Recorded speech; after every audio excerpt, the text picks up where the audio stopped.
భక్తులందరికీ కూడా వినాయక చవితి శుభాకాంక్షలు. వినాయక చవితి సందర్భంగా భగవంతుడు అందరికీ కూడా మంచి ఆరోగ్యాన్ని ఇవ్వాలని, ఐశ్వర్యాన్ని ఇవ్వాలని చెప్పి మనస్ఫూర్తిగా భగవంతుని ప్రార్థించుకుంటూ, ఈ వినాయక చవితి సందర్భంగా ముఖ్యంగా వినాయకుడిని మనం పూజించేటప్పుడు విఘ్నాలు తొలగిపోవాలని మనం పూజిస్తాం. అదేవిధంగా జ్ఞానాన్ని ప్రసాదించమని చెప్పి మనం పూజిస్తాం. అవి రెండూ కూడా ఆయన ద్వారా రావాలని చెప్పి నేను మనస్ఫూర్తిగా కూడా కోరుకుంటున్నా. అదేవిధంగా ఈరోజు మన నియోజకవర్గంలో అన్ని చోట్ల కూడా విగ్రహాలు కూడా పెట్టడం, ప్రతి చోట వినాయకుని విగ్రహాలు పెట్టి మనం పూజలు చేస్తాం.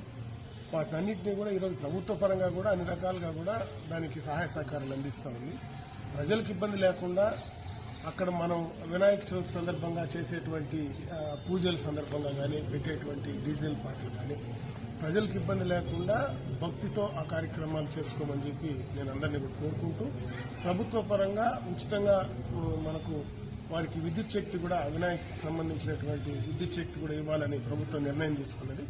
దాన్ని కూడా మీరు ఉపయోగించుకొని ప్రభుత్వ పరంగా అన్ని సహాయ సహకారాలు అందిస్తారు. అదేవిధంగా ప్రజలు కూడా ఇతరులకు ఇబ్బంది లేకుండా మనము వినాయకుని పూజ దిగ్విజయంగా, నిర్విఘ్నంగా చేసుకోవాలని చెప్పి ప్రజలను కోరుకుంటూ మరొకసారి అందరికీ వినాయక చవితి శుభాకాంక్షలు తెలియజేసుకుంటూ సెలవు.